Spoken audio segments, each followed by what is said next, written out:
Waheguru JIO. ਦੁਰਗਮ ਸਥਾਨ ਸੁਗਮੰ ਮਹਾਦੁਖ ਸਰਬ ਸੁਖਣੈ। ਦੁਰਵਚਨ ਭੇਦ ਭਰਮੰ ਸਾਗਤ ਪਿਛਨੰ ਤਾਂ ਸੁਰਜਨੈ। ਅਸਥਿਤਯੰ ਸੋਗ ਹਰਖੰ ਪੈ ਖੀਣੰ ਤਾਂ ਨਿਰਭਵੈ। ਭੈ ਅਟਵਿੰ ਮਹਾਨਗਰ ਵਾਸਿਅੰ ਧਰਮ ਲਖਿਆਣ ਪ੍ਰਭ ਮਇਆ। ਸਾਧ ਸੰਗਮ ਰਾਮ ਰਾਮ ਰਮਣੰ ਸ਼ਰਨ ਨਾਨਕ ਹਰ ਹਰ ਦਇਆਲ ਚਰਣੰ। ਹੇ ਅਜਿਤ ਸੂਰ ਸੰਗਰਾਮੰ ਅਤ ਬਲਨਾ ਬਹੁ ਮਰਦਨੈ। ਗਣ ਗੰਧਰਵ ਦੇਵ ਮਨੁਖਯੰ ਪਸ਼ੁ ਪੰਖੀ ਵਿਮੋਹਨੈ। ਹਰ ਕਰਨ ਹਾਰੰ ਨਮਸਕਾਰੰ ਸ਼ਰਨ ਨਾਨਕ ਜਗਦੀਸ਼ੁਰੈ।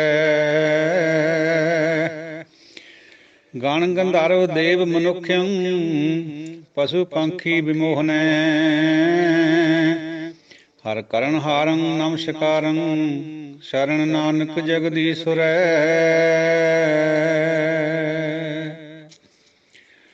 ਵਾਹਿਗੁਰੂ ਜੀ ਕਾ ਖਾਲਸਾ, ਵਾਹਿਗੁਰੂ ਜੀ ਕੀ ਫਤਿਹ।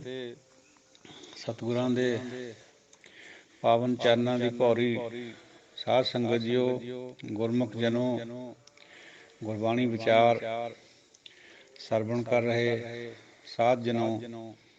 ਦੁਰਗਮ ਸਥਾਨ ਸੁਗਮ, ਜਿਹੜੇ ਸਥਾਨ ਔਖੇ ਹੁੰਦੇ, ਜਿੱਥੇ ਜਾਣਾ, ਜਿੱਥੇ ਪਹੁੰਚ ਔਖੀ ਹੋਵੇ, ਉਹਨਾਂ ਨੂੰ ਸੌਖੀ ਪਹੁੰਚ ਵਾਲਾ ਬਣਾ ਦਿੰਦਾ, ਸੁਗਮ ਕਰ ਦਿੰਦਾ। ਮਹਾਦੁਖ ਸਰਬ ਸੁਖਣ, ਬਹੁਤ ਬੜੇ ਬੜੇ ਦੁੱਖਾਂ ਨੂੰ ਸਰਬ ਸੁੱਖਾਂ 'ਚ ਬਦਲ ਦਿੰਦਾ ਹੈ। ਧਰਤੀ ਤੇ ਆਕਾਸ਼ ਚੜਾਵੇ, ਚੜੇ ਆਕਾਸ਼ ਗਿਰਾਵੇ। ਜਲ ਤੇ ਥਲ ਕਰ, ਥਲ ਤੇ ਕੂਆ, ਕੂਪ ਤੇ ਮੇਰ ਕਰਾਵੇ। ਪਿੰਗਲੇ ਨੂੰ ਪਹਾੜ ਚੜਾ ਦਿੰਦਾ। ਜਿੱਥੇ ਜਿਹੜੀ ਚੀਜ਼ ਲੱਗਦੀ ਹੁੰਦੀ ਹੈ ਵੀ ਇਹ ਮੁਸ਼ਕਿਲ ਹੈ, ਔਖੀ ਹੈ, ਉਹਨੂੰ ਵੀ ਸੌਖਾ ਕਰ ਦਿੰਦਾ। ਦੁਰਵਚਨ ਭੇਦ ਭਰਮੰ ਸਾਕਤ ਪਿਛਨੰ ਤਾਂ ਸੁਰਜਨ। ਬੁਰੇ ਵਚਨ ਬੋਲਣ ਵਾਲੇ ਜਿਹੜੇ ਭੇਦ ਭਰਮ ਹੈ, ਸਾਕਤਾਂ ਵਾਲੇ, ਨਿੰਦਕਾਂ ਵਾਲੇ, ਜਿਹੜੇ ਚੁਗਲੀਆਂ ਕਰਨ ਵਾਲੇ ਲੋਕ ਹੈ, ਉਹਨਾਂ ਨੂੰ ਸੁਰਜਨ ਬਣਾ ਦਿੰਦਾ, ਚੰਗੇ ਪੁਰਸ਼ ਬਣਾ ਦਿੰਦਾ। ਅਸਥਿਤਯੰ ਸੋਗ ਹਰਖੰ, ਸੋਗ ਹਰਖ ਖੁਸ਼ੀ ਅਤੇ ਗਮ ਤੋਂ ਦੂਰ ਕਰ ਦਿੰਦਾ, ਸਥਿਤ ਕਰ ਦਿੰਦਾ ਪਰਮਾਤਮਾ 'ਚ, ਆਪਣੇ ਆਪ 'ਚ।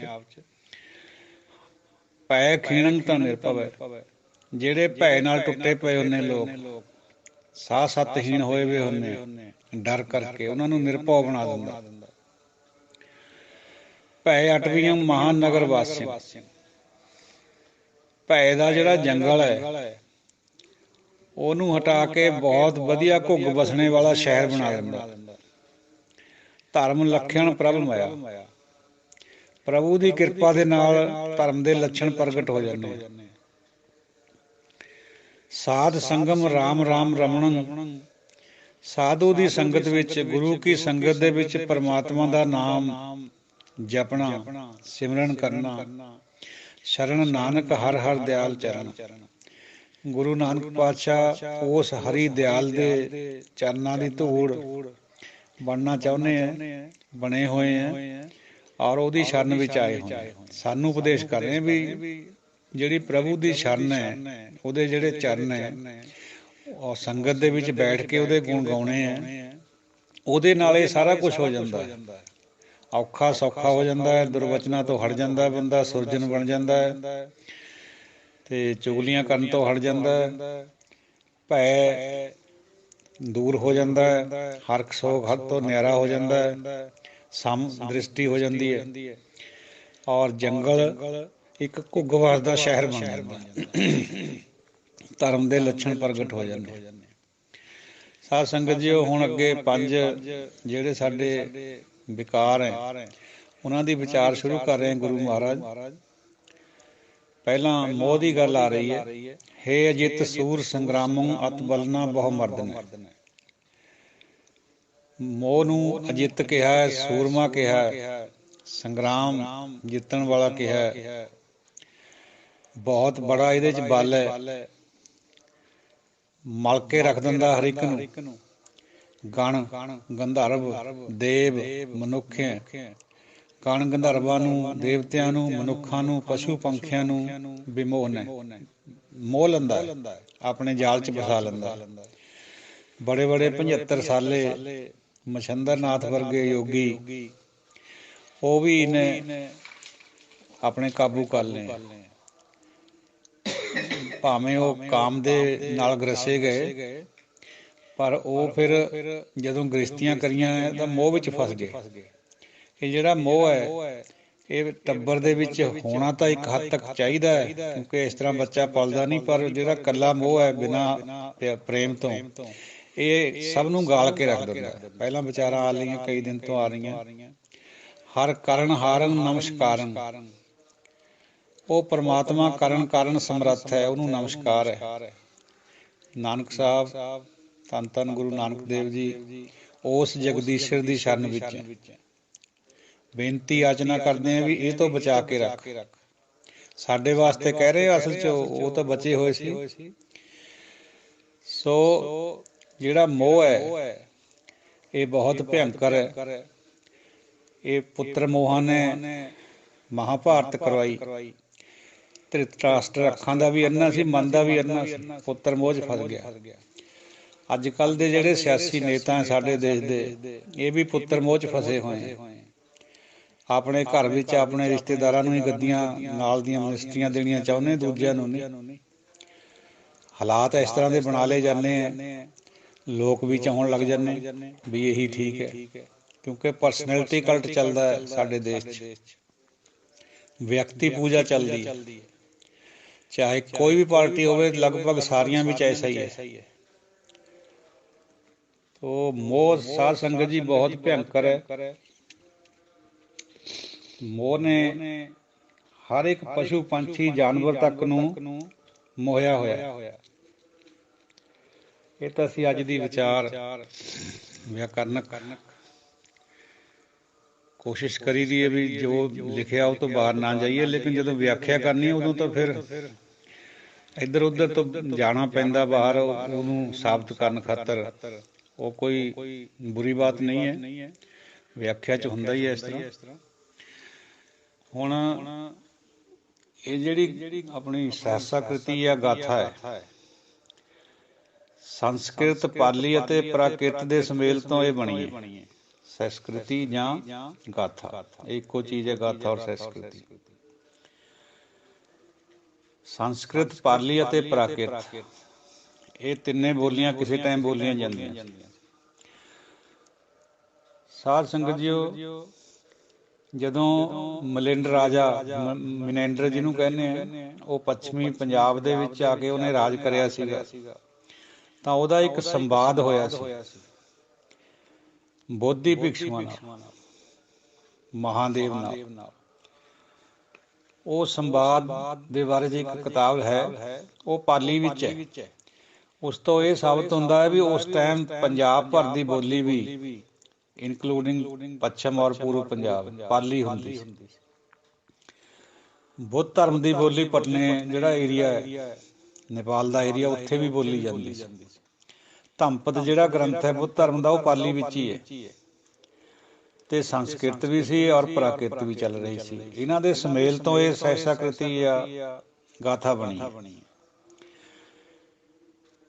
ਜਦੋਂ ਗੁਰੂ ਨਾਨਕ ਪਾਤਸ਼ਾਹ ਬਨਾਰਸ ਗਏ ਹੈ, ਫਰੀਦਕੋਟੀ ਟੀਕੇ ਵਿੱਚ ਜ਼ਿਕਰ ਆਉਂਦਾ ਇਸ ਗੱਲ ਦਾ ਬਈ ਉਹ ਪੰਡਿਤ ਗੋਪਾਲ ਦੱਤ ਨਾਲ ਉਹਨਾਂ ਦੀ ਵਿਚਾਰ ਵਟਾਂਦਰਾ ਹੋਇਆ, ਔਰ ਉਹ ਪੰਡਿਤ ਗੋਪਾਲ ਦੱਤ ਗੁਰੂ ਨਾਨਕ ਸਾਹਿਬ ਦਾ ਸ਼ਿਸ਼ ਬਣ ਗਿਆ, ਸਿੱਖ ਬਣ ਗਿਆ। ਉਹਨਾਂ ਦੇ ਜਾਣ ਤੋਂ ਬਾਅਦ, ਉਹਨਾਂ ਦੀ ਜਿਹੜੀ ਮ੍ਰਿਤੂ ਤੋਂ ਬਾਅਦ, ਉਹਨਾਂ ਦੇ 2 ਪੋਤਰੇ ਹੋਏ, ਹਰਕ੍ਰਿਸ਼ਨ ਔਰ ਹਰਲਾਲ ਜੀ। ਉਹਨਾਂ ਨੂੰ ਕਿਤੇ ਉਹ 4 ਸ਼ਲੋਕ ਜਿਹੜੇ ਗੁਰੂ ਨਾਨਕ ਪਾਤਸ਼ਾਹ ਨੇ ਰਚੇ ਹੈ, ਇਸੇ ਸਹਸਾ ਕ੍ਰਿਤੀ ਦੇ ਸ਼ੁਰੂ ਵਿੱਚ ਆਏ ਹੈ, ਆਸਾ ਕੀ ਵਾਰ 'ਚ ਵੀ ਆਉਂਦੇ, ਉਹਨਾਂ 'ਚੋਂ 3। ਇਹ ਜਿਹੜੇ ਸ਼ਲੋਕ ਉਹਨਾਂ ਦੇ ਹੱਥ ਲੱਗ ਗਏ। ਉਹਨਾਂ ਨੂੰ ਪੜ੍ਹ ਕੇ ਉਹ ਬਹੁਤ ਬਰਾਗੇ, ਕਿਉਂਕਿ ਭਾਸ਼ਾ ਸਮਝ ਆਉਂਦੀ ਸੀਗੀ। ਫਿਰ ਉਹਨਾਂ ਨੇ ਸੋਚਿਆ ਵੀ ਅਸੀਂ ਅੰਮ੍ਰਿਤਸਰ ਚੱਲੀਏ ਤੇ ਉੱਥੇ ਪੰਜਵੇਂ ਨਾਨਕ ਦੇ ਦਰਸ਼ਨ ਕਰੀਏ। ਉਹਨਾਂ ਨੇ ਆ ਕੇ ਬੇਨਤੀ ਕਰੀ ਵੀ ਮਹਾਰਾਜ ਵਿਆਕੁਲ ਹੋਏ ਵੀ ਅਸੀਂ ਇਹਨਾਂ 4 ਸ਼ਲੋਕਾਂ ਦੇ ਵਿਚਾਰ ਦੇਖ ਕੇ ਪੜ੍ਹ ਕੇ ਵੀ ਆਪ ਜੀ ਹੋਰ ਕਿਰਪਾ ਕਰੋ। ਇਹ ਫਰੀਦਕੋਟੀ ਜ਼ਿਕਰ ਟੀਕੇ ਵਿੱਚ ਆਉਂਦਾ ਸਾਰਾ ਕੁਛ। 67 ਸ਼ਲੋਕ ਸੰਸਕ੍ਰਿਤੀ ਦੇ ਜਿਹੜੇ ਹੈ ਪੰਚਮ ਪਾਤਸ਼ਾਹ ਦੇ, ਉਹ ਉਹਨਾਂ ਕਰਕੇ ਉਚਾਰੇ ਗਏ। ਦਾਸਰੇ ਦੀ ਇਸ ਗੱਲ ਦੇ ਉੱਤੇ ਕੋਈ ਬਹੁਤੀ ਉਹ ਨਹੀਂ ਹੈ, ਮੈਂ ਸਿਰਫ ਹਵਾਲਾ ਦੇ ਰਿਹਾ ਫਰੀਦਕੋਟੀ ਟੀਕੇ ਦਾ। ਕਈ ਲੋਕ ਨਹੀਂ ਵੀ ਸਹਿਮਤ ਹੈ, ਪਤਾ ਹੈ ਦਾਸਰੇ ਨੂੰ ਇਸ ਗੱਲ ਦਾ, ਉਹ ਜੁਦੀ ਗੱਲ ਹੈ, ਆਪਣਾ ਆਪਣਾ ਵਿਵੇਕ ਹੈ। तो फिर जदों 67 श्लोक उचार दिते, उस तो बाद फिर जिहड़ी गाथा बाणी आउंदी है, फिर बेनती दुबारे करी इन्हां दोवे भरावां ने, हरकृष्ण और हरलाल जी ने, बई जी होर थोड़ा जिहा किरपा करो। फिर 24 श्लोक गाथा दे भी उचारे। गाथा और संस्कृति लगभग इक्को चीज़ है। उस टाइम की प्रचलित बोली सी, ये डेरियां च बोली जाती सी। पंजाब उदों सारा पंजाब अफगानिस्तान तक का एरिया और गुजरात तक का, जिहदे विच फिर जिहड़ा यूपी का एरिया, मध्य प्रदेश का एरिया, 9 इन्हां दे उदों अलग अलग सीगे। ये सारा ही आ जांदी सी, सारे ही इस इलाके दे विच ये बोली बोली जांदी। ये रलमी मिलवी जी बोली सारियां दी समझ विच भी आ जांदी सी। इसे करके पातशाह ने यह बाणी उचार के सानू बख्शिश करी है। तो साध संगत जीओ, बहुत मुमकिन है भी जिहड़ी गल सानू कई दफ़ा पंजाबी च नहीं समझ आउंदी, क्योंकि आपां समझ लैंदे भी साडी ओह बोली है, अखर सादे हुंदे पर विच दी गल नहीं समझ आउंदी हुंदी, ओह दूजियां भाषावां तो आसानी नाल समझ लग जांदी है। चाहे वह फारसी होवे, चाहे संस्कृत होवे, चाहे मराठी होवे, कोई भी होवे, इन्नी होवे। ये गल दासरे दा अपना निजी तजर्बा भी है। बाहर दियां बोलियां तो सानू सौखा पता लग जाता भी असल च इहदा मतलब क्या। जिवें एक अद्धी बार पहला भी विचार हुई है बई जिहड़ा जप शब्द है ये फारसी च है नहीं, सिमरन भी नहीं है। ये साडे हिंदुस्तान दे विच तां है ये शब्द, बल्कि प्रमुखता नाल आए हैं फलसफे दे विच, जप भी सिमरन भी, लेकिन परशियन विच है नहीं। उत्थे इन्हां दा काम जिक्र और फिक्र करने तो लिया जाता। जिक्र करना कहने जप करने जबान दे नाल जिहड़ा आपां करदे, फिक्र करना आपां तां हुण फिक्र होर सेंस विच वरतदे हैं, क्योंकि जद एक बोली तो दूजी बोली शब्द आउंदे तां उन्हां दा स्वरूप भी बदलदा, अर्थ भी बदल जांदे।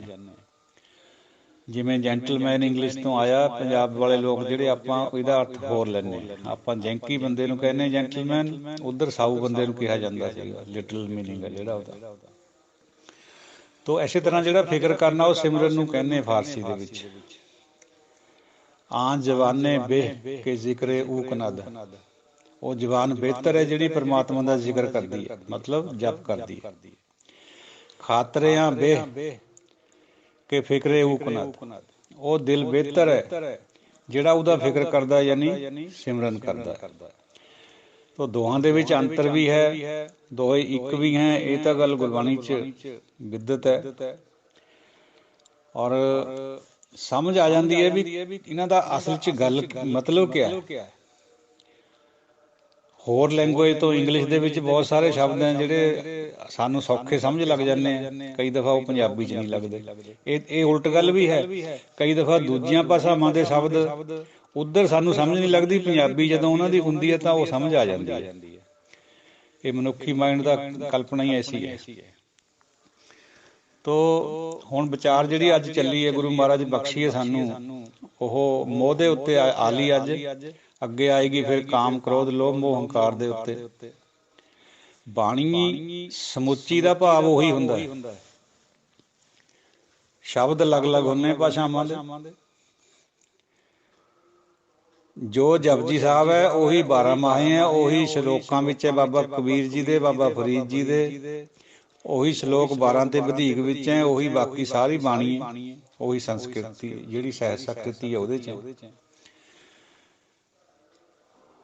ये इस तरह करन दा मनोरथ भी ऐ जापदा गुरु महाराज दा भी सानू गल दी पकड़ बन जाए, ਚਾਰ ਚਫੇਰੇ ਤੋਂ ਘੁਮਾ ਕੇ, ਗੱਲ ਤਾਂ ਉਹੀ ਹੈ, ਗੱਲ ਤਾਂ ਜਪਦੀ ਔਰ ਸਿਮਰਨ ਦੀ ਉਹ ਕਰਾਉਣੀ ਹੈ ਪਾਤਸ਼ਾਹ ਨੇ। ਪਰ ਐਡਾ ਬੜਾ ਆਕਾਰ ਜਿਹੜਾ ਬਣਾਇਆ ਬਾਣੀ ਦਾ, ਸ੍ਰੀ ਗੁਰੂ ਗ੍ਰੰਥ ਸਾਹਿਬ ਜੀ ਦਾ, ਉਹ ਸਾਡੀ ਜਿਹੜੀ ਬੁੱਧੀ ਹੈ ਇਹ ਸੌਖੀ ਨਹੀਂ ਸਮਝਦੀ। ਇਹਨੂੰ ਸਮਝਾਉਣ ਖਾਤਰ ਵੀ ਇੱਧਰੋਂ ਵੀ ਟਕੋਰ ਵੱਜੇ, ਉੱਧਰੋਂ ਵੀ ਵੱਜੇ, ਇਹ ਇੱਕ ਪ੍ਰਯੋਜਨ ਸੀ ਉਹਨਾਂ ਦਾ, ਇਹ ਸਮਝ ਆਉਂਦੀ ਹੈ।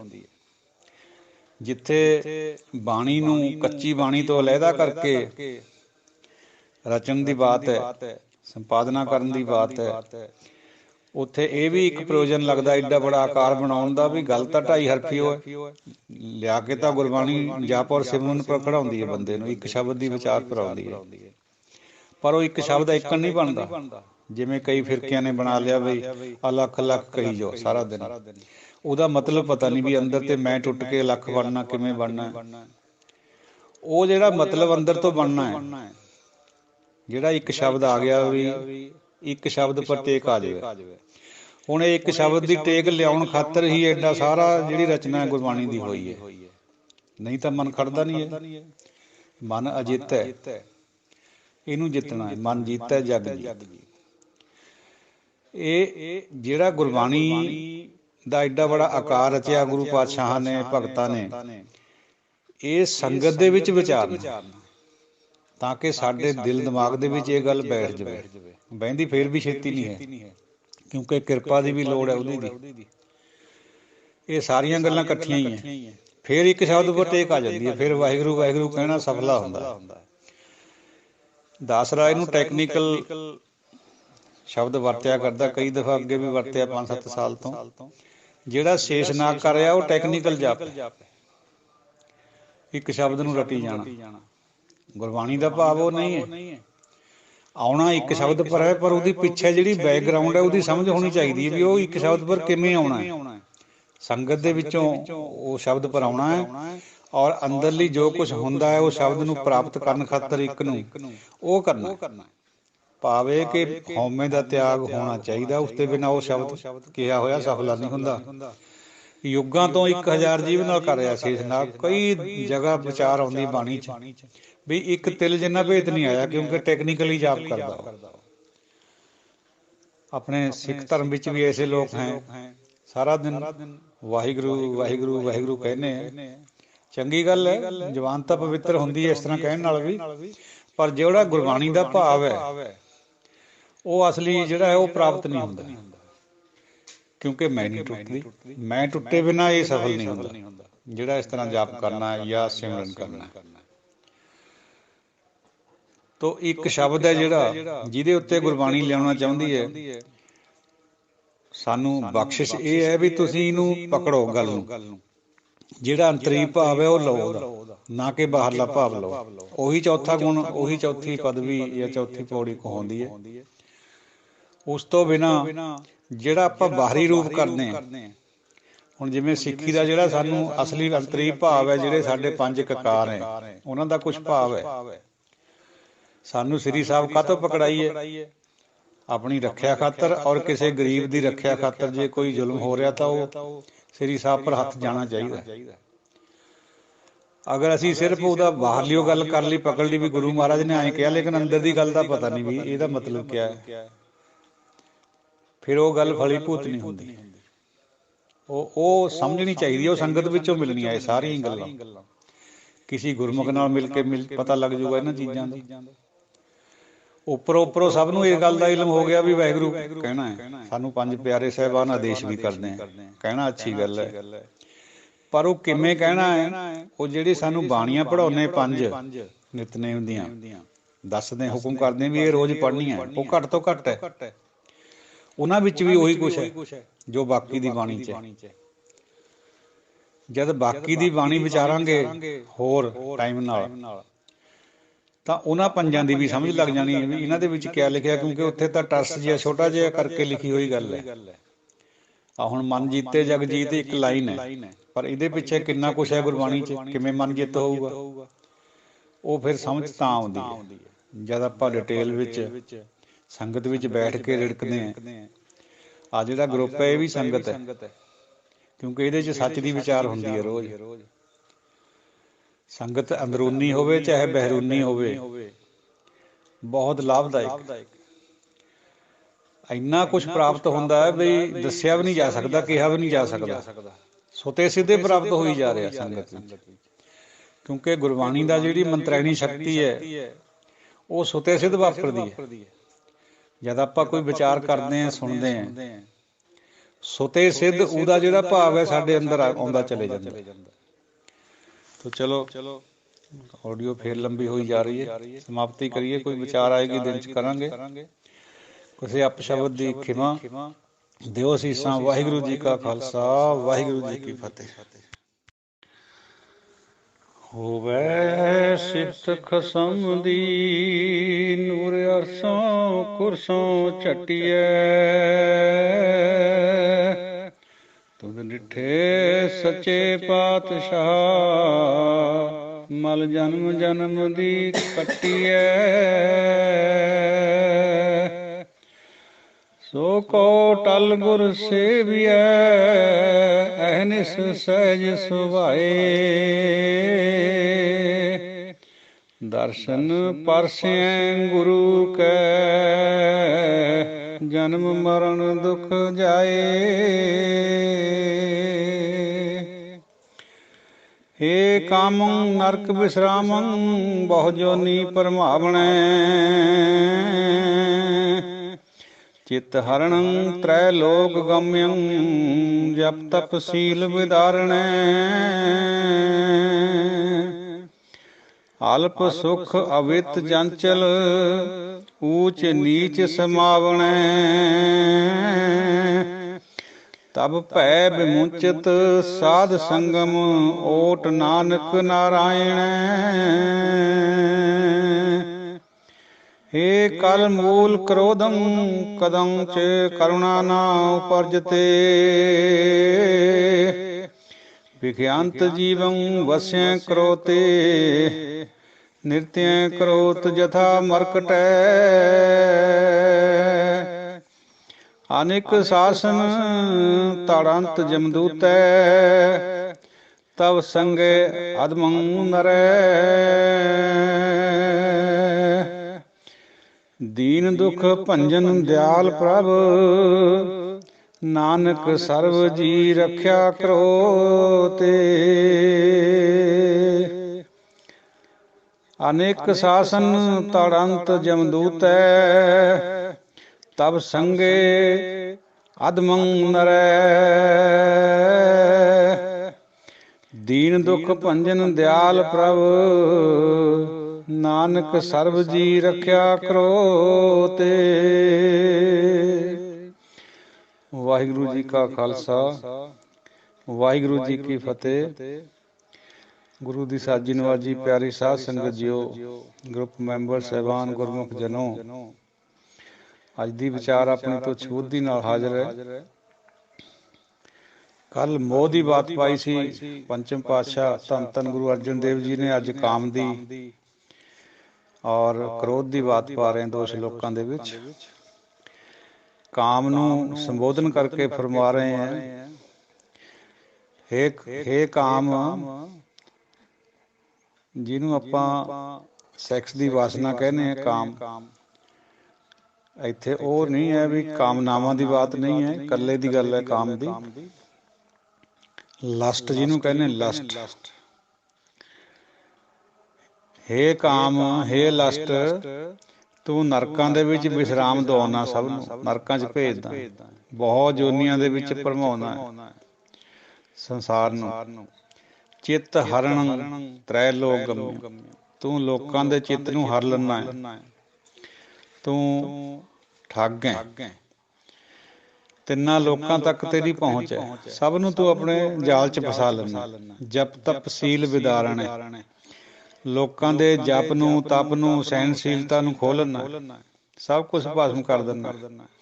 75 ਸਾਲ ਦੇ ਮਛੰਦਰ ਨਾਥ ਨੂੰ ਵੀ ਤੈਂ ਆਪਣੇ ਜਾਲ 'ਚ ਫਸਾਇਆ, ਔਰ ਉਹਨੇ ਆਪਣਾ ਜਪ ਤਪ ਸੰਜਮ ਖੋਹ ਲਿਆ।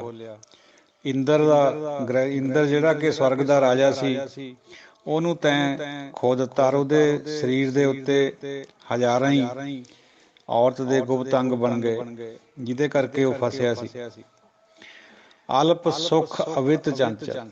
ਇਹ ਥੋੜੇ ਜਿਹੇ ਸੁੱਖ ਖਾਤਰ, ਇੱਕ ਘੜੀ ਦੇ ਸੁੱਖ ਖਾਤਰ ਧਨਹੀਨ ਚੰਚਲ ਹੈ, ਊਚ ਨੀਚਾਂ ਦੇ ਵਿੱਚ ਤੂੰ ਸਮਾਉਣਾ। ਕਿਉਂਕਿ ਜਿਹੜੀ ਔਰਗੈਜ਼ਮ ਹੈ ਸਾਧ ਸੰਗਤ ਜੀ, ਉਹ ਥੋੜੇ ਚਿਰ ਦਾ ਸੁੱਖ ਹੁੰਦਾ। ਜਿਹੜਾ ਆਨੰਦ ਹੈ ਸਾਧ ਸੰਗਤ ਦੇ ਵਿੱਚ ਬਣਦਾ ਹੈ, ਉਹ ਹਮੇਸ਼ਾ ਵਾਸਤੇ ਹੁੰਦਾ। ਤੂੰ ਹੇ ਕਾਮ, ਤੂੰ ਥੋੜੇ ਜਿਹੇ ਸੁੱਖ ਦੇ ਖਾਤਰ ਧਨਹੀਨ ਚੰਚਲ ਬਣਾ ਦਿੰਦਾ ਹੈ, ਔਰ ਉੱਚਾ ਨੀਚਾਂ ਵਿੱਚ ਸਮਾਉਣਾ ਹੈ, ਸਭ ਨੂੰ ਤੂੰ ਤੰਗ ਕਰਦਾ ਹੈ। ਤਬ ਭੈ ਵਿਮੁੰਚਿਤ ਸਾਧ ਸੰਗਮ। ਤੂੰ ਤੇਰਾ ਜਿਹੜਾ ਭੈ ਹੈ ਉਹ ਕਿੱਥੇ ਵਿਮੁੰਚ ਹੁੰਦਾ, ਕਿੱਥੇ ਖਤਮ ਹੁੰਦਾ? ਸਾਧ ਸੰਗਮ ਓਟ ਨਾਨਕ ਨਾਰਾਇਣ। ਪਰਮਾਤਮਾ ਦੀ ਓਟ ਲੈ ਕੇ ਸੰਗਤ ਦੇ ਵਿੱਚ ਜਾ ਵੜਨਾ, ਉੱਥੇ ਤੇਰਾ ਇਹ ਜਿਹੜਾ ਡਰ ਹੈ, ਜਿਹੜਾ ਤੂੰ ਲੋਕਾਂ ਨੂੰ ਜੂਨੀਆਂ 'ਚ ਭਰਮਾਉਣਾ, ਉਹ ਖਤਮ ਹੋ ਜਾਂਦਾ। ਕਿਵੇਂ? ਸਾਧ ਸੰਗਤ ਜੀ, ਉਹ ਜਦੋਂ ਜੰਗਲ ਨੂੰ ਅੱਗ ਲੱਗ ਜਾਂਦੀ ਹੈ, ਸਾਰੇ ਜਿੰਨੇ ਵੀ ਜੀਵ ਹੈ ਜੰਗਲ ਦੇ, ਹਰਨ, ਸ਼ੇਰ ਵਗੈਰੇ ਵਗੈਰਾ, ਨੱਠ ਕੇ ਜਾ ਕੇ ਜੰਗਲ ਦੇ ਵਿੱਚ ਕੋਈ ਛੱਪੜੀ, ਕੋਈ ਟੋਭਾ ਹੁੰਦਾ ਪਾਣੀ ਦਾ, ਉਹਦੇ ਵਿੱਚ ਜਾ ਵੜਦੇ, ਉਹਨਾਂ ਦਾ ਬਚਾਓ ਹੋ ਜਾਂਦਾ। ਤੋ ਇਹ ਜਿਹੜੀ ਸਾਧ ਸੰਗਮ ਹੈ, ਸਾਧ ਸੰਗਤ ਹੈ, ਇਹ ਸਾਡੇ ਬਚਣ ਦਾ ਇੱਕ ਸਾਧਨ ਹੈ, ਹੋਰ ਕੋਈ ਸਾਧਨ ਨਹੀਂ ਹੈ। ਵਿਅਕਤੀ ਵਿਸ਼ੇਸ਼ ਦੇ ਕਰੇ ਹੋਏ ਕਰਮ, ਕਿਸੇ ਵੀ ਤਰ੍ਹਾਂ ਦੇ ਕੋਈ ਵਿਸ਼ੇਸ਼ ਕਰਮ ਛੁਡਾ ਨਹੀਂ ਸਕਦਾ। ਇੱਕੋ ਹੀ ਇੱਕ ਕਰਮ ਹੈ, ਸਾਧ ਸੰਗਤ। ਹੋਰਾਂ ਨੇ ਬਥੇਰੇ ਬਣਾਏ ਅਪਣਾਏ ਹੈ ਇਸ ਤਰ੍ਹਾਂ ਦੀਆਂ ਵਿਧੀਆਂ, ਯੋਗ ਧਰਮ ਦੀਆਂ, ਜਾਂ ਯਾਤਨਾਵਾਂ ਦੇ ਕੇ ਸਰੀਰ ਨੂੰ ਤਰ੍ਹਾਂ ਦੀਆਂ। ਕੱਲ੍ਹ ਵੀ ਜ਼ਿਕਰ ਕਰਿਆ ਸੀ ਉਹਨਾਂ ਦਾ। ਉਹਦੇ ਨਾਲ ਛੁਟਕਾਰਾ ਨਹੀਂ ਹੁੰਦਾ ਭਾਈ, ਇਹ ਕਾਮ ਨਹੀਂ ਛੱਡਦਾ। ਕਿਸੇ ਨਾ ਕਿਸੇ ਸਟੇਜ ਪਰ ਬੰਦੇ ਨੂੰ ਇਹ ਉਲਝਾ ਲੈਂਦਾ। ਕੇਵਲ ਔਰ ਕੇਵਲ ਸਾਧ ਦੀ ਸੰਗਤ, ਗੁਰੂ ਕੀ ਸੰਗਤ, ਜਿੱਥੇ ਇਹਦਾ ਡਰ ਮੁੱਕ ਸਕਦਾ। ਹੇ ਕਲ ਮੂਲ ਕ੍ਰੋਧੰ ਕਦੰ ਚ ਕਰੁਣਾ ਨਾ ਉਪਜਤੇ।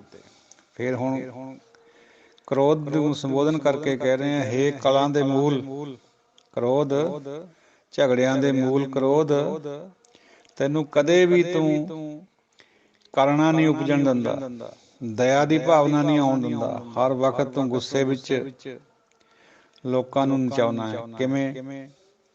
ਵਿਖਿਅੰਤ ਜੀਵੰ ਵਸਿਆ ਕ੍ਰੋਧ।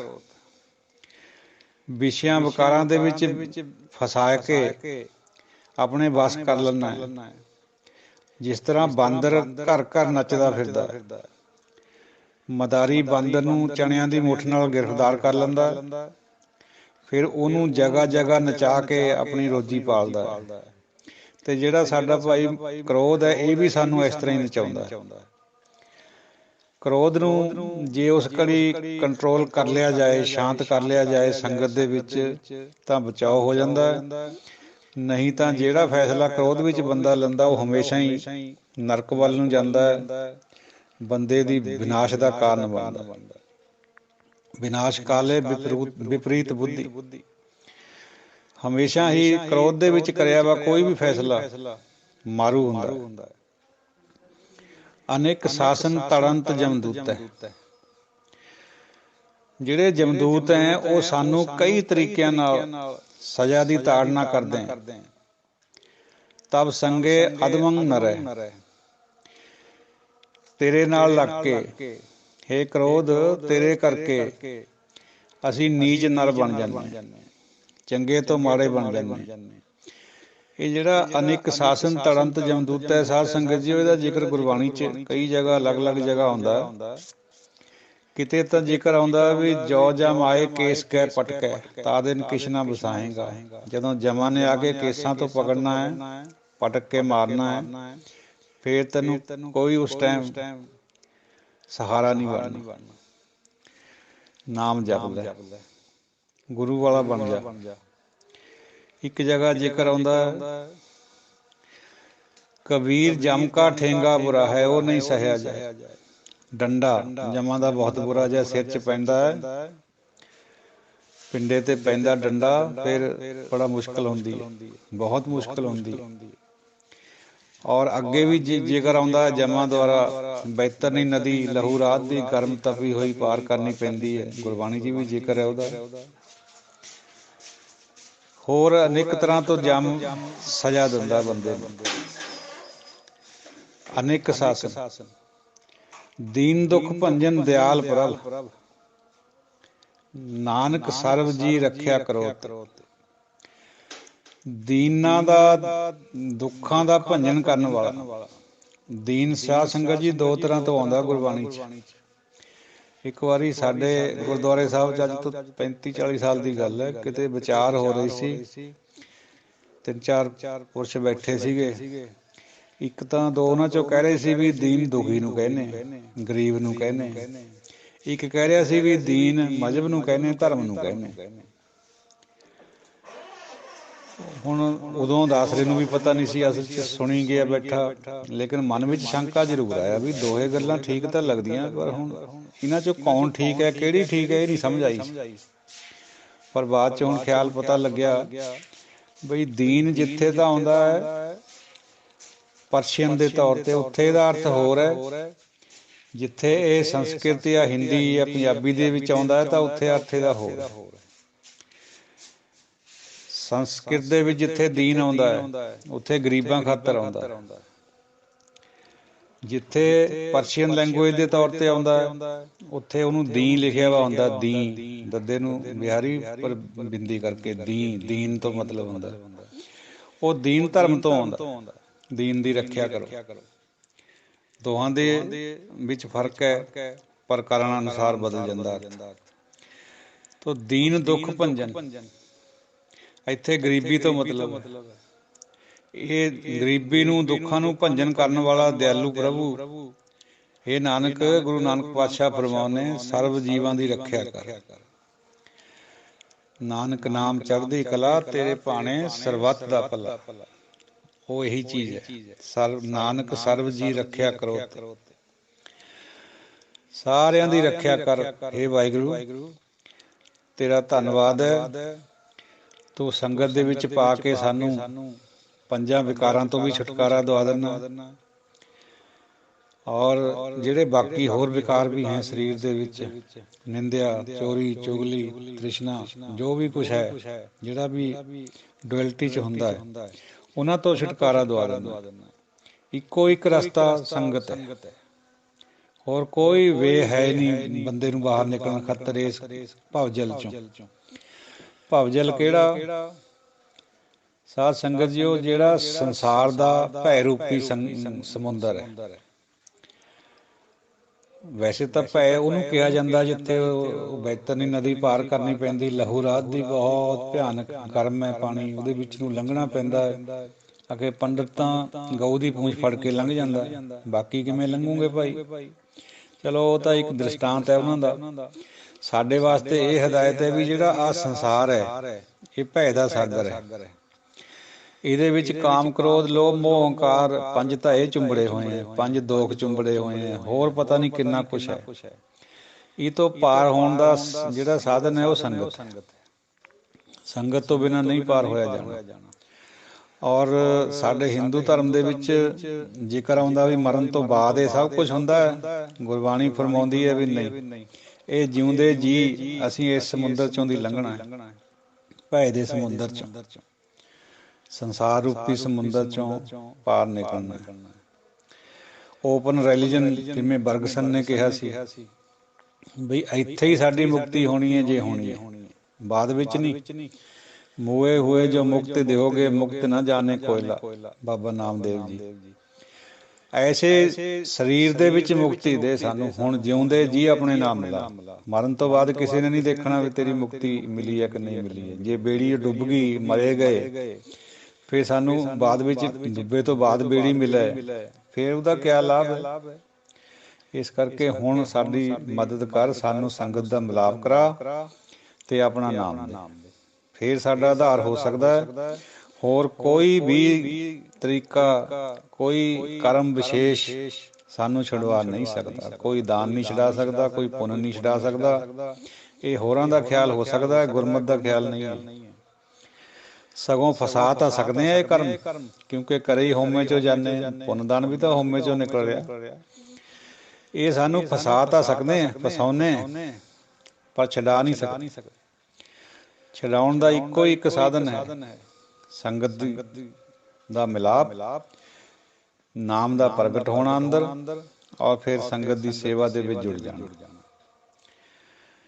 ਇਹ ਬਹੁਤ ਨਵੇਕਲਾ ਰਸਤਾ ਹੈ ਸੰਸਾਰ ਤੋਂ, ਜਿਹੜਾ ਗੁਰਮਤਿ ਮਾਰਗ ਹੈ। ਇਹਦੇ ਉੱਤੇ ਚੱਲਣਾ ਬਹੁਤ ਮੁਸ਼ਕਿਲ ਹੈ, ਇਹਨੂੰ ਤਾਂ ਸਮਝਣਾ ਹੀ ਮੁਸ਼ਕਿਲ ਹੈ, ਚੱਲਣਾ ਤਾਂ ਦੂਰ ਦੀ ਗੱਲ ਹੈ। ਸਾਡੇ ਕਈ ਵਾਰ ਅਸੀਂ ਵੀ ਸੁਣਿਆ, ਇੱਥੇ ਸਾਡੇ ਨਾਲ ਜਿਹੜੇ ਹੋਰ ਫਿਰਕਿਆਂ ਦੇ, ਹੋਰ ਧਰਮਾਂ ਦੇ ਲੋਕ ਵੀ ਪੜ੍ਹਦੇ ਪੜ੍ਹਾਉਂਦੇ ਰਹੇ ਹੈ, ਹੁਣ ਵੀ ਵਾਹ ਹੈ। ਉਹ ਕਹਿੰਦੇ ਆ ਵੀ ਤੁਹਾਨੂੰ ਕਿਆ ਜ਼ਰੂਰਤ ਹੁੰਦੀ ਹੈ ਦੂਜੇ ਦੇ ਵਿੱਚ ਜਾ ਕੇ ਤੁਸੀਂ ਐਵੇਂ ਟੰਗ ਪਸਾਉਨੇ। ਸਿੱਖ ਧਰਮ ਵਾਲੇ ਦੂਜੀ ਜਗ੍ਹਾ ਕਿਸੇ ਦੇ ਲੰਗਰ ਲਾ ਕੇ ਬਹਿ ਜਾਂਦੇ, ਕਿਸੇ ਖਾਤਰ ਜਾ ਕੇ ਲੜਾਈ ਝਗੜਾ ਵੀ ਕਰ ਬਹਿਨੇ। ਉਹ ਭਾਈ ਸਾਨੂੰ ਤਾਂ ਗੁੜਤੀ ਉਹ ਗੁਰੂ ਨਾਨਕ ਸਾਹਿਬ ਨੇ ਐਸੀ ਫਰਮਾਈ ਹੋਈ ਹੈ ਬਈ ਸ੍ਰੀ ਸਾਹਿਬ 10ਵੇਂ ਪਾਤਸ਼ਾਹ ਨੇ ਪੋਇਆ ਹੀ ਇਸੇ ਕਰਕੇ ਵੀ ਜੇ ਕਿਸੇ ਨਾਲ ਵੀ ਕੋਈ ਜ਼ੁਲਮ ਹੁੰਦਾ ਤਾਂ ਅਸੀਂ ਉਹਦੀ ਰੱਖਿਆ ਕਰਨੀ, ਜਿਹਨੂੰ ਤੁਸੀਂ ਲੋਕ ਨਹੀਂ ਸਮਝ ਸਕਦੇ। ਸਾਨੂੰ ਸਿੱਖਿਆ ਹੀ ਇਹੀ ਹੈ ਵੀ ਹਰ ਇੱਕ ਬੰਦਾ ਜਿਹੜਾ ਰੱਬ ਦਾ ਜੀਵ ਹੈ ਉਹਦੇ ਖਾਤਰ ਮਦਦ ਵਾਸਤੇ ਜਾਣਾ, ਚਾਹੇ ਦਵਾਈਆਂ ਦੇ ਰੂਪ 'ਚ, ਚਾਹੇ ਭੋਜਨ ਦੇ ਰੂਪ 'ਚ, ਚਾਹੇ ਇਨੈਨੀ ਦੇ। ਤਾਂ ਇਹਨੂੰ ਸਮਝਣਾ ਬਹੁਤ ਮੁਸ਼ਕਿਲ ਹੈ। ਦੂਜੇ ਵਾਸਤੇ ਤਾਂ ਇਹ ਮਖੌਲ ਹੈ। ਸ੍ਰੀ ਅਕਾਲ ਤਖ਼ਤ ਸਾਹਿਬ ਦੀ ਸਥਾਪਨਾ ਇਹ ਵੀ ਇਸੇ ਗੱਲ 'ਚੋਂ ਨਿਕਲ ਰਹੀ ਹੈ। ਲੋਕ ਦਿੱਲੀ ਦੇ ਤਖ਼ਤ ਨੂੰ ਬੜਾ ਕਰ ਰਹੇ ਹੈ, ਸਿੱਖ ਅਕਾਲ ਤਖ਼ਤ ਸਾਹਿਬ ਨੂੰ ਸੁਪਰੀਮ ਸਮਝਦਾ। ਵੈਸੇ ਵੀ ਗੁਰੂ ਸਾਹਿਬ ਦਾ ਇਹ ਸੰਦੇਸ਼ ਹੈ ਵੀ ਦਿੱਲੀ ਦੇ ਤਖ਼ਤ ਨਾਲੋਂ ਉਚਾਈ ਵੀ ਜ਼ਿਆਦਾ ਹੈ ਸ੍ਰੀ ਅਕਾਲ ਤਖ਼ਤ ਸਾਹਿਬ ਦੀ। ਔਰ ਸਿੱਖ ਦਾ ਸਿਰ ਅਕਾਲ ਤਖ਼ਤ ਸਾਹਿਬ ਨੂੰ ਝੁਕਦਾ ਹੈ, ਦਿੱਲੀ ਨੂੰ ਨਹੀਂ ਝੁਕਦਾ ਹੈ।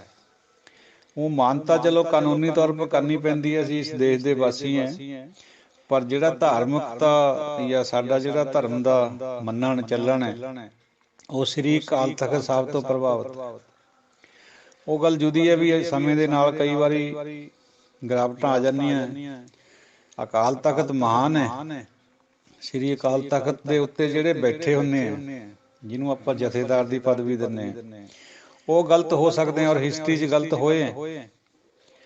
ਸਿਮਰਨਜੀਤ ਸਿੰਘ ਦੇ ਨਾਨਾ ਅਰੂੜ ਸਿੰਘ, ਉਹਨਾਂ ਨੇ ਜਨਰਲ ਡਾਇਰ ਨੂੰ ਸਰੋਪਾ ਦਿੱਤਾ ਸੀ, ਕਾਤਲ ਨੂੰ। ਕਿੰਨੇ ਇਨੋਸੈਂਟ ਬੰਦਿਆਂ ਦੇ ਕਾਤਲ ਨੂੰ ਸਰੋਪਾ ਦੇਣਾ।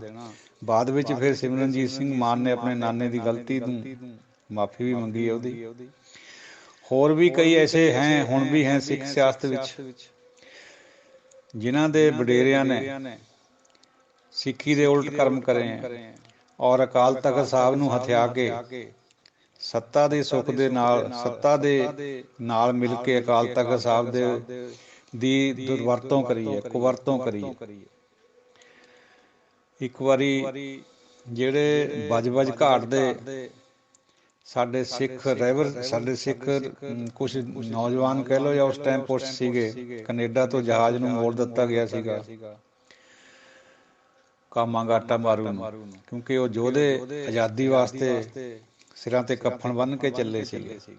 ਜਦੋਂ ਉਹ ਬਜ ਘਾਟ ਤੇ ਆਏ ਤਾਂ ਉੱਥੇ ਗੋਲੀ ਚਲਾ ਕੇ ਅੰਗਰੇਜ਼ਾਂ ਨੇ ਬਹੁਤ ਸਾਰਿਆਂ ਨੂੰ ਸ਼ਹੀਦ ਕਰਿਆ, ਕਈਆਂ ਨੂੰ ਪਕੜ ਕੇ ਕੈਦ ਵੀ ਕਰਿਆ। ਉਹਨਾਂ ਦੇ ਬਰਖਲਾਫ ਸ੍ਰੀ ਅਕਾਲ ਤਖ਼ਤ ਸਾਹਿਬ ਤੋਂ ਹੁਕਮਨਾਮਾ ਕਢਾਤਾ ਸੀਗਾ ਇਹਨਾਂ ਟੁੱਕੜ ਬੋਚਾਂ ਨੇ, ਜਿਹੜੇ ਅੰਗਰੇਜ਼ ਦੇ ਪਿੱਠੂ ਸੀਗੇ। ਸੋ ਇਹੋ ਜਿਹੀਆਂ ਗਲਤੀਆਂ ਤਾਂ ਹੋਈਆਂ, ਪਰ ਇਹ ਅਕਾਲ ਤਖ਼ਤ ਸਾਹਿਬ ਤਾਂ ਗਲਤ ਨਹੀਂ ਹੈ। ਬੰਦਾ ਗਲਤ ਹੋ ਸਕਦਾ ਹੈ। ਆ ਪਿੱਛੇ ਜੇ ਵੀ ਆਪਾਂ ਨੂੰ ਸਭ ਨੂੰ ਗਿਆਤ ਹੈ ਵੀ ਕਿਵੇਂ ਸਿਰਸਾ ਵਾਲੇ ਝੂਠੇ ਸਾਧ ਦੇ ਵਾਸਤੇ ਝੂਠੇ ਹੁਕਮਨਾਮੇ ਕਢਾਏ ਗਏ, ਫਿਰ ਵਾਪਸ ਕਰਾਏ ਗਏ ਸੰਗਤ ਦੇ ਵਿਰੋਧ ਕਾਰਨ। ਉਹ ਜੁਦੀ ਗੱਲ ਹੈ। ਇੱਕ ਮਨੁੱਖੀ ਬੁੱਧੀ ਹੈ ਜਿਹੜੀ ਇਹ ਵਿਕ ਵੀ ਜਾਂਦੀ ਹੈ, ਇਹ ਡਰ ਵੀ ਜਾਂਦੀ ਹੈ, ਇਹ ਸੱਤਾ ਖਾਤਰ, ਆਪਣੇ ਖਾਤਰ ਕੁਛ ਵੀ ਕਰ ਸਕਦੀ। ਪਰ ਅਦਰਵਾਈਜ਼ ਸ੍ਰੀ ਅਕਾਲ ਤਖ਼ਤ ਸਾਹਿਬ ਮਹਾਨ ਹੈ। ਸਮੇਂ ਨਾਲ ਫਿਰ ਆਪੇ ਉਹ ਸਹੀ ਹੋ ਜਾਂਦੀ ਹੈ ਬਾਤ। ਉੱਥੋਂ ਜਿਹੜਾ ਆਦੇਸ਼ ਆਉਂਦਾ ਸਿੱਖ ਉਹਨੂੰ ਝੁਕਦਾ ਹੈ। ਦਿੱਲੀ ਵਾਲਿਆਂ ਨੂੰ ਇਹਦੀ ਸਮਝ ਨਹੀਂ ਹੈ। ਉਹ ਕਹਿੰਦੇ ਤਖ਼ਤ ਤਾਂ ਅਸੀਂ ਹੈ, ਇਹ ਕਾਹਦਾ ਤਖ਼ਤ ਹੈ, ਮਖੌਲ ਕਰਦੇ। ਪਰ ਸਿੱਖ ਦੀ ਆਸਥਾ ਇਸੇ ਵਿੱਚ ਹੈ। ਇਹ ਸਮਝਣਾ ਹੀ ਦਰਅਸਲ ਗੱਲ ਇਹੀ ਸਮਝਾ ਰਿਹਾ, ਦੱਸਦਾ ਕੋਸ਼ਿਸ਼ ਕਰ ਰਿਹਾ ਵੀ ਇਹਨੂੰ ਸਮਝਣਾ ਹੀ ਬਹੁਤ ਔਖਾ ਇਸ ਕਨਸੈਪਟ ਨੂੰ। ਜਿੱਦਣ ਇਹਦੀ ਸਮਝ ਸੰਸਾਰ ਨੂੰ ਆ ਗਈ ਤਾਂ ਸਾਰਾ ਸੰਸਾਰ ਸਿੱਖ ਬਣ ਜਾਏ। ਔਰ ਜਿਹਨੂੰ ਸਮਝ ਆ ਰਹੀ ਹੈ ਨਾਲ ਦੀ ਨਾਲ ਉਹ ਬਣਦੇ ਵੀ ਜਾ ਰਹੇ ਹੈ। ਹਰਿਆਣੇ ਦੇ ਵਿੱਚ ਹੁਣ ਜਿਹੜੀ ਕਿਸਾਨ ਮੂਵਮੈਂਟ ਹੈ, ਕੁਛ ਸਾਡੇ ਹਿੰਦੂ ਵੀਰਾਂ ਨੇ ਪਗੜੀ ਵੀ ਧਾਰਨ ਕਰ ਲਈ, ਦਾੜੀ ਵੀ ਰੱਖ ਲਈ, ਔਰ ਉਹ ਕਹਿ ਰਹੇ ਨੈੱਟ ਦੇ ਉੱਪਰ ਵੀ ਅਸੀਂ ਸਿੱਖ ਬਣ ਗਏ। ਉਹਨਾਂ ਨੂੰ ਸਮਝ ਆਈ ਹੈ ਦੇਖ ਕੇ ਵੀ ਇਹ ਲੋਕ ਜਿਹੜੇ ਇਹਨਾਂ ਦੇ ਸੋਟੀਆਂ ਮਾਰਦੇ ਉਹਨਾਂ ਨੂੰ ਵੀ ਲੰਗਰ ਦਿੰਦੇ ਆ, ਵੀ ਇਹ ਗੱਲ ਕਿਆ ਹੈ। ਉਹਨਾਂ ਦੀ ਸਮਝ ਵਿੱਚ ਆਉਂਦੀ ਨਹੀਂ ਗੱਲ, ਜਿਹਦੇ ਆ ਗਈ ਉਹ ਸਿੱਖ ਬਣੀ ਜਾਂਦਾ। ਤੋ ਚਲੋ ਸਾਧ ਸੰਗਤ ਜੀ, ਸਿੱਖ ਧਰਮ ਦੇ ਜਿਹੜੇ ਅਸੂਲ ਹੈ ਇਹ ਰੱਬੀ ਹੈ, ਇਹ ਡਿਵਾਈਨ ਹੈ। ਕੁਛ ਕਮੀਆਂ ਸਿੱਖਾਂ 'ਚ ਹੋ ਸਕਦੀਆਂ, ਉਹ ਜੁਦੀ ਗੱਲ ਹੈ, ਸਮੇਂ ਨਾਲ ਆ ਜਾਇਆ ਕਰਦੀਆਂ, ਪਰ ਜਿਹੜੇ ਅਸੂਲ ਹੈ ਉਹ ਡਿਵਾਈਨ ਹੈ। ਗੁਰੂ ਦੀ ਸਿੱਖਿਆ ਡਿਵਾਈਨ ਹੈ, ਉਹ ਤ੍ਰੈਗੁਣੀ ਨਹੀਂ ਹੈ। ਇਸੇ ਕਰਕੇ ਇਹ ਸਮਝ ਨਹੀਂ ਆਉਂਦੀ ਹੈ ਚੌਥੇ ਪਦ ਦੀ ਸਿੱਖਿਆ, ਇਹਨੂੰ ਹਰ ਬੰਦਾ ਨਹੀਂ ਸਮਝ ਸਕਦਾ। ਈਵਨ ਸਾਡੇ ਸਿੱਖਾਂ ਨੂੰ ਵੀ ਸਮਝਣੀ ਔਖੀ ਹੈ ਕਈ ਗੱਲਾਂ 'ਚ। ਤੋ ਡਿਵਾਈਨ ਸਿੱਖਿਆ, ਡਿਵਾਈਨ ਸਿੱਖ ਨੂੰ ਸਮਝਣਾ ਦੂਜਿਆਂ ਖਾਤਰ ਔਖਾ ਹੈ। ਇਸ ਕਰਕੇ ਉਹ ਫਿਰ ਇਹ ਸਾਰਾ ਝਗੜਾ ਤਾਂ ਹੀ ਹੋ ਰਿਹਾ। ਕੋਈ ਅਪਸ਼ਬਦ ਦੀ ਖਿਮਾ। ਵਾਹਿਗੁਰੂ ਜੀ ਕਾ ਖਾਲਸਾ, ਵਾਹਿਗੁਰੂ ਜੀ ਕੀ ਫਤਿਹ। ਵਾਹਿਗੁਰੂ ਜੀ ਕਾ ਖਾਲਸਾ, ਵਾਹਿਗੁਰੂ ਜੀ ਕੀ ਫਤਿਹ। ਗਰੁੱਪ ਮੈਂਬਰ ਸਾਹਿਬਾਨ, ਆਪ ਜੀ ਦੇ ਨਾਲ ਇੱਕ ਵਿਚਾਰ ਸਾਂਝੀ ਕਰਨੀ ਹੈ, ਜ਼ਰੂਰ ਆਪਣੀ ਆਪਣੀ ਰਾਏ ਦਿਓ। ਕੀ ਨਰਸਿੰਘ ਅਵਤਾਰ ਰੱਬ ਸੀ ਜਿਹਨੇ ਪ੍ਰਹਲਾਦ ਦਾ ਉਧਾਰ ਕਰਿਆ ਆ ਕੇ? ਬਾਤ ਇਸ ਤਰ੍ਹਾਂ ਹੈ, ਜਿੱਥੇ ਲਿਖੀਆਂ ਹੋਈਆਂ ਨੇ ਗਾਥਾਵਾਂ ਹਿੰਦੂ ਧਰਮ ਦੇ ਗ੍ਰੰਥਾਂ 'ਚ, ਉੱਥੇ ਇਹ ਜ਼ਿਕਰ ਆਉਂਦਾ ਹੈ ਵੀ ਜਦੋਂ ਹਰਨਾਕਸ਼ ਨੇ ਜ਼ੁਲਮ ਕਰਿਆ ਆਪਣੇ ਬੇਟੇ ਭਗਤ ਪੁੱਤਰ ਪ੍ਰਹਲਾਦ ਤੇ, ਫਿਰ ਨਰਸਿੰਘ ਅਵਤਾਰ ਨੂੰ ਭੇਜਿਆ ਗਿਆ। ਇਹ ਵਿਸ਼ਨੂੰ ਦਾ ਇੱਕ ਅਵਤਾਰ ਹੈ, ਤੇ ਸ਼ਿਵ ਜੀ ਦਾ ਵੀ ਕਹਿ ਦਿੰਦੇ ਵੈਸੇ, ਕਿਉਂਕਿ ਮੈਥੋਲੋਜੀ ਨੂੰ ਇਹਨਾਂ ਦੀ ਨੂੰ ਸਮਝਣਾ ਬਹੁਤ ਮੁਸ਼ਕਲ ਹੈ। ਕੋਈ ਵਿਸ਼ਨੂੰ ਨੂੰ ਬੜਾ ਕਰਦੇ ਆ, ਕੋਈ ਸ਼ਿਵ ਜੀ ਨੂੰ, ਇਹਨੂੰ ਸ਼ਿਵ ਜੀ ਜਾਂ ਸ਼ੰਕਰ ਨੂੰ ਬੜਾ ਕਰਦੇ ਆ। ਇਹਦੇ ਬਾਰੇ 'ਚ ਇਹ ਪੜ੍ਹਿਆ ਦੱਸ ਰਹੇ ਨੇ ਬਈ ਜਦੋਂ ਨਰਸਿੰਘ ਅਵਤਾਰ ਨੇ ਪ੍ਰਹਲਾਦ ਭਗਤ ਦੀ ਤਾਂ ਮੁਕਤੀ ਕਰਾਤੀ, ਹਰਨਾਕਸ਼ ਦਾ ਵੱਧ ਕਰ ਦਿੱਤਾ, ਪਰ ਫਿਰ ਉਹ ਚਾਂਬਲ ਗਿਆ। ਉਹਦੀ ਜਿਹੜੀ ਦਹਿਸ਼ਤ ਸੀ ਉਹ ਇੰਨੀ ਫੈਲ ਗਈ ਆਲੇ ਦੁਆਲੇ, ਉਹਦਾ ਜਿਹੜਾ ਕਰਮ ਤਾ ਉਹ ਜਾਣੀ ਹੰਕਾਰ ਵਾਲਾ ਹੋ ਗਿਆ। ਇਹ ਦੇਵਤੇ ਨੱਸ ਉੱਠੇ, ਭੱਜ ਗਏ ਮੂਹਰੇ ਤੋਂ, ਉਹਨਾਂ ਨੇ ਪੁਕਾਰ ਕਰੀ। ਫਿਰ ਅਖੇ ਸ਼ਿਵ ਜੀ ਨੇ ਆਪਣੇ ਅੰਸ਼ ਅਵਤਾਰ ਵੀਰ ਭੱਦਰ ਨੂੰ ਕਿਹਾ ਵੀ ਤੂੰ ਜਾ ਕੇ ਹੁਣ ਇਹਦਾ ਵੀ, ਇਹਨੂੰ ਵੀ ਇਹਦਾ ਕਲਿਆਣ ਕਰ, ਇਹਨੂੰ ਠੀਕ ਕਰ। ਜਿਵੇਂ ਕਿਸੇ ਟਾਈਮ ਸ਼ਿਵ ਜੀ ਦੇ ਕਾਮ ਗ੍ਰਸਤ ਹੋਣ ਤੋਂ ਬਾਅਦ ਰਿਸ਼ੀਆਂ ਨੇ ਪੁਕਾਰ ਕਰੀ ਸੀ ਵੀ ਹੁਣ ਇਹ ਮਾਤਾ ਪਾਰਵਤੀ ਤੂੰ ਹੀ ਸਾਂਭ ਸਕਦੀ ਹੈ ਇਹਨੂੰ, ਜਦ ਅਲਫਵੇ ਹਾਲਤ ਵਿੱਚ ਸ਼ਿਵ ਜੀ ਨੰਗੇ ਫਿਰਦੇ ਸੀ ਜੰਗਲ 'ਚ। ਸਾਧ ਸੰਗਤ ਜੀ, ਫਿਰ ਉਹ ਸ਼ਰਵ ਅਵਤਾਰ ਦਾ ਜ਼ਿਕਰ ਆਉਂਦਾ ਹੈ। ਸ਼ਰਵ ਅੱਧਾ ਹਿਰਨ ਅੱਧਾ ਪੰਛੀ ਸੀ। ਸ਼ਰਵ ਅਵਤਾਰ ਦੇ ਰੂਪ 'ਚ ਫਿਰ ਉਹ ਵੀਰ ਭੱਦਰ ਆ ਗਿਆ। ਉਹਨੇ ਆ ਕੇ ਸਮਝਾਇਆ ਬੁਝਾਇਆ ਨਰਸਿੰਘ ਨੂੰ ਵੀ ਤੂੰ ਹਟ ਜਾ, ਤੂੰ ਇੰਨਾ ਆਪਣਾ ਉਗਰ ਰੂਪ ਨਾ ਦਿਖਾ, ਪਰ ਉਹ ਨਾ ਹਟਿਆ। ਫਿਰ ਉਸ ਸ਼ਰਵ ਅਵਤਾਰ ਨੇ, ਜਿਹੜਾ ਕਿ ਅੱਧਾ ਪੰਛੀ ਸੀ ਅੱਧਾ ਹਿਰਨ, ਉਹਨੇ ਆਪਣੇ ਖੰਭਾਂ 'ਚ ਲਪੇਟ ਲਿਆ ਉਹਨੂੰ ਔਰ ਲੈ ਕੇ ਉੜ ਪਿਆ। ਜਦ ਉੜਿਆ ਜਾਂਦਾ ਹੈ ਤਾਂ ਆਪਣੀ ਚੁੰਝ ਦੇ ਨਾਲ ਫਿਰ ਉਹਨੂੰ ਤੰਗ ਕਰਿਆ ਪੂਰਾ, ਨਰਸਿੰਘ ਅਵਤਾਰ ਨੂੰ ਚੁੰਝਾਂ ਮਾਰੀਆਂ ਉਹਦੇ। ਫਿਰ ਜਾ ਕੇ ਉਹਨੂੰ ਕਿਤੇ ਉਹ ਸ਼ਾਂਤ ਹੋਇਆ। ਹੁਣ ਇਹ ਜਿਹੜੀ ਇਸ ਤਰ੍ਹਾਂ ਦੀ ਕਹਾਣੀ ਹੈ, ਇਹ ਗੁਰਮਤ ਦੇ ਅਨੁਕੂਲ ਹੈ ਜਾਂ ਉਹ ਤੋਂ ਪ੍ਰਤੀਕੂਲ ਹੈ? ਆਪ ਜੀ ਵਿਚਾਰਿਓ ਇਸ ਗੱਲ ਨੂੰ। ਗੁਰਮਤ ਨੇ ਮਿਥਿਆਸ ਦਾ ਸਹਾਰਾ ਜ਼ਰੂਰ ਲਿਆ ਆਪਣੀ ਗੱਲ ਐਕਸਪਲੇਨ ਕਰਨ ਖਾਤਰ, ਲੇਕਿਨ ਮਿਥਿਆਸ ਨੂੰ ਹੂਬਹੂ ਮੰਨਿਆ ਨਹੀਂ ਹੈ। ਜਿੱਥੇ ਇੰਨਾ ਮਿਥਿਆਸ ਦੇ ਵਿੱਚ ਜ਼ਿਕਰ ਆਉਂਦਾ ਹੈ ਦੇਵੀ ਦੇਵਤਾਂ ਦਾ, ਅਵਤਾਰਾਂ ਦਾ, ਜੋ ਵੀ ਮਾਈਥੋਲੋਜੀ ਹੈ, ਮਿਥਿਆਸ ਹੈ, ਉਹਦੇ ਹਵਾਲੇ ਜ਼ਰੂਰ ਹੈ। ਹੁਣ ਦੇਖੋ, ਗੁਰਬਾਣੀ ਫਰਮਾਉਂਦੀ ਹੈ ਵੀ ਪ੍ਰਭ ਥੰਬ ਤੇ ਨਿਕਸੇ ਕੈ ਵਿਸਥਾਰ। ਪ੍ਰਭੂ ਥੰਬ ਤੋਂ ਨਿਕਲ ਕੇ ਪ੍ਰਹਲਾਦ ਨੂੰ ਬਚਾਇਆ, ਹਰਨਾਕਸ਼ ਦਾ ਵੱਧ ਕਰਿਆ ਪ੍ਰਭੂ ਨੇ। ਗੁਰਮਤ ਨੇ ਉਹਨੂੰ ਨਵੇਂ ਅਰਥ ਦੇ ਦਿੱਤੇ ਸਾਰੀ ਇਸ ਕਹਾਣੀ ਨੂੰ, ਕਿਉਂਕਿ ਕਹਾਣੀ ਨਾ ਮੰਨਣ ਯੋਗ ਹੈ, ਨਾ ਕੋਈ ਉਹਦੇ 'ਚ ਦਮ ਹੈ। ਪਰਾਭੌਤਿਕ ਸ਼ਕਤੀਆਂ ਮਿਥਿਹਾਸ ਦੇ ਵਿੱਚ ਦਿਖਾਈਆਂ ਗਈਆਂ। ਅੱਧਾ ਪੰਛੀ, ਅੱਧਾ ਹਿਰਨ, ਫਿਰ ਉਹ ਇਹ ਜੋ ਕੁਝ ਵੀ ਹੋ ਰਿਹਾ ਮਿਥਿਹਾਸ ਦੇ ਵਿੱਚ ਸਾਰਾ ਹੀ ਪਰਾਭੌਤਿਕ ਹੈ। ਗੁਰਬਾਣੀ ਦੇ ਵਿੱਚ ਪਰਾਭੌਤਿਕ ਅੰਸ਼ ਜ਼ਰੂਰ ਹੈ, ਪਰ ਉਹਦੀ ਜਿਹੜੀ ਪ੍ਰੈਕਟੀਕੇਬਿਲਿਟੀ ਹੈ ਉਹਨੂੰ ਧਿਆਨ 'ਚ ਰੱਖਿਆ ਗਿਆ। ਸਾਧ ਸੰਗਤ ਜੀਓ, ਇਹ ਜਿਹੜਾ ਸ਼ਰਭ ਪੰਛੀ ਦੁਆਰਾ ਉਹਨੂੰ ਮਾਰਿਆ ਜਾਣਾ ਜਾਂ ਉਹਨੂੰ ਸ਼ਾਂਤ ਕਰ ਦੇਣਾ, ਨਰਸਿੰਘ ਅਵਤਾਰ ਨੂੰ, ਗੁਰਬਾਣੀ ਉਹਨੂੰ ਪ੍ਰਭੂ ਦੇ ਰੂਪ 'ਚ ਦੇਖ ਰਹੀ ਹੈ ਵੀ ਪ੍ਰਭੂ ਆਏ। ਤੋ ਇਹ ਕਹਿਣਾ ਵੀ ਪ੍ਰਭੂ ਨੇ ਆਪਣਾ ਕੋਈ ਰੂਪ ਧਾਰ ਲਿਆ, ਉਹ ਤਾਂ ਠੀਕ ਹੈ, ਪ੍ਰਭੂ ਕੁਛ ਵੀ ਕਰ ਸਕਦਾ, ਗਰੜ ਦੇ ਰੂਪ 'ਚ ਵੀ ਆ ਸਕਦਾ, ਪਰ ਕਿਸੇ ਦੇਵਤਾ ਵਿਸ਼ੇਸ਼ ਤੋਂ ਜਾਂ ਕਿਸੇ ਅਵਤਾਰ ਵਿਸ਼ੇਸ਼ ਤੋਂ ਇਸ ਤਰ੍ਹਾਂ ਦੀਆਂ ਸਾਰਾ ਕੁਛ ਕਰਨਾ ਕਰਾਉਣਾ ਇਹ ਗੁਰਮਤਿ 'ਚ ਪ੍ਰਵਾਨ ਨਹੀਂ ਹੈ। ਔਰ ਇਸ ਤਰ੍ਹਾਂ ਦੀ ਸਾਖੀ ਅਜਾਮਲ ਦੀ ਵੀ ਹੈ, ਦੱਸ ਰਹੇ ਨੇ, ਉਹ ਵੀ ਸਟੱਡੀ ਕਰੀ ਹੈ। ਗੁਰਬਾਣੀ ਵਿੱਚ ਤਾਂ ਆਉਂਦਾ ਵੀ ਅਜਾਮਲ ਉਧਰਿਆ ਕਹੇ ਇੱਕ ਵਾਰ, ਜਿਹੜੀ ਗੱਤ ਨੂੰ ਜਗੀਸਰ ਚਾਹੁੰਦੇ ਸੀ ਸਾਨੂੰ ਨਹੀਂ ਮਿਲਦੀ ਸੀ, ਉਹ ਇੱਕ ਛਿਨ ਵਿੱਚ ਉਹਨੇ ਗੱਤ ਪਾ ਲਈ। ਜਾਂ ਗੱਤ ਕੋ ਜੋਗੀਸਰ ਬਾਂਸ਼ਤ ਸੋ ਗੱਤ ਛਿਨ ਮੈਂ ਪਾਈ। ਉਹ ਜਿਹੜਾ ਅਜਾਮਲ ਦੀ ਸਾਖੀ ਵੀ ਇਸ ਤਰ੍ਹਾਂ ਦੀ ਉਹ ਹੈ।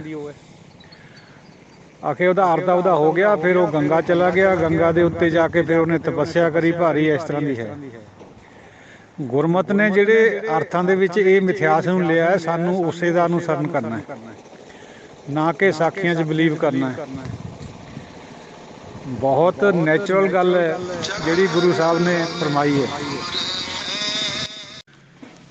ਗਰੁੱਪ ਮੈਂਬਰ ਸਾਹਿਬਾਨ, ਖਿਮਾ ਦੇ ਦਿਓ ਇਸ ਗੱਲ ਦੀ ਵੀ ਇਹ ਵਿਚਾਰ ਤੋਂ ਥੋੜ੍ਹਾ ਜਿਹਾ ਹਟਵਾਂ ਵਿਸ਼ਾ ਹੈ, ਪਰ ਖਿਆਲ 'ਚ ਆ ਗਿਆ ਸੀਗਾ ਕਿਤੇ ਫੇਰ ਨਿਕਲ ਜਾਣਾ ਸੀ, ਜੇ ਨਿਕਲ ਜਾਂਦਾ ਦਿਮਾਗ 'ਚੋਂ ਫੇਰ ਪਤਾ ਨਹੀਂ ਕਦ ਆਉਂਦਾ ਨਾ ਆਉਂਦਾ।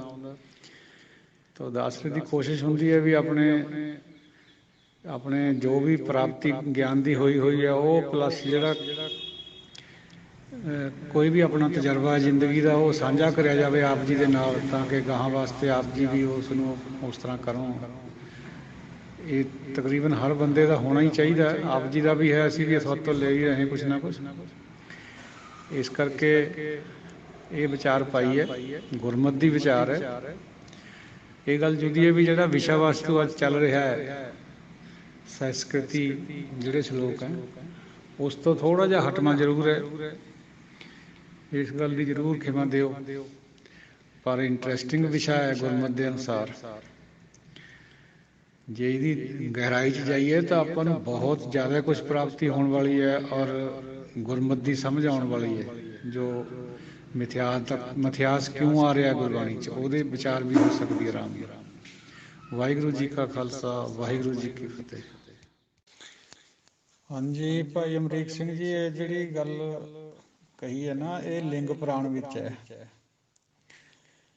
ਲਿੰਗ ਪੁਰਾਣ ਦੇ ਵਿੱਚ ਸਾਰਾ ਕੁਝ ਵਿਸਤ੍ਰਿਤ ਹੈ ਵੀ ਹਿਰਨ ਦਾ ਸਰੀਰ ਸੀਗਾ, ਦਿਖਦਾ ਉਹ ਸ਼ੇਰ ਵਰਗਾ ਸੀਗਾ ਹਿਰਨ, ਤੇ ਅੱਧਾ ਸੀਗਾ ਸਰਵ ਪੰਛੀ। ਵੀਰਭੱਦਰ ਸ਼ਿਵ ਜੀ ਦਾ ਇੱਕ ਅਵਤਾਰ ਹੋਇਆ। ਸ਼ਿਵ ਜੀ ਦੇ 19 ਅਵਤਾਰ ਹੈ, ਜਿਨ੍ਹਾਂ ਦੇ ਵਿੱਚ ਹਨੂਮਾਨ ਔਰ ਭੈਰੋਂ ਵੀ ਹੈ ਔਰ ਵੀਰਭੱਦਰ ਵੀ ਹੈ, 19 ਹੈ ਟੋਟਲ। ਉਹਨਾਂ ਚੋਂ ਇਹ ਜਿਹੜਾ ਸਰਵ ਅਵਤਾਰ ਹੈ, ਇਹ ਨਰਸਿੰਘ ਨੂੰ ਲੈ ਕੇ ਉੜਿਆ ਸੀਗਾ। ਇਹ ਉਹਦੇ 'ਚ ਸਾਰਾ ਜ਼ਿਕਰ ਹੈਗਾ ਲਿੰਗ ਪੁਰਾਣ ਦੇ ਵਿੱਚ। ਬਾਕੀ ਰਹੀ ਗੱਲ ਪਰਸ਼ੁਰਾਮ ਦੀ, ਪਰਸ਼ੁਰਾਮ ਸ਼ਿਵ ਜੀ ਦਾ ਅਵਤਾਰ ਨਹੀਂ ਹੈ।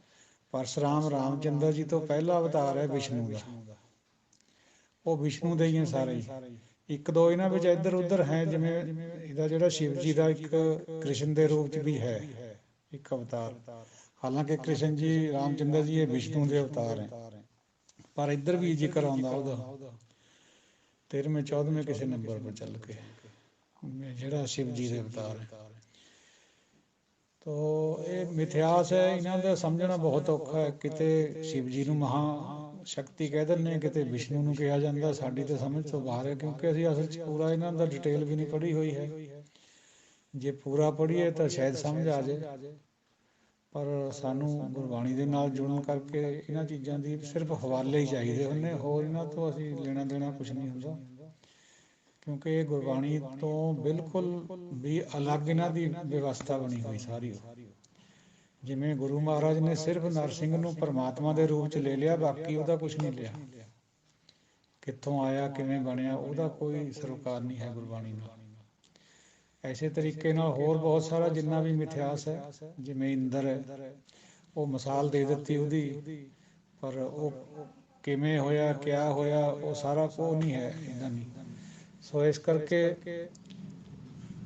ਇਹ ਜਿਹੜੀ ਬਾਤ ਕਹੀ ਗਈ ਹੈ, ਜੇ ਇਹਦੇ ਵਿਚਾਰ ਬਾਰੇ 'ਚ ਕੋਈ ਹੋਰ ਜਾਣਕਾਰੀ ਹੋਈ ਚਾਹੀਦੀ ਹੋਈ ਤਾਂ ਮਿਲ ਜੂਗੀ। ਵਾਹਿਗੁਰੂ ਜੀ ਕਾ ਖਾਲਸਾ, ਵਾਹਿਗੁਰੂ ਜੀ ਕੀ ਫਤਿਹ।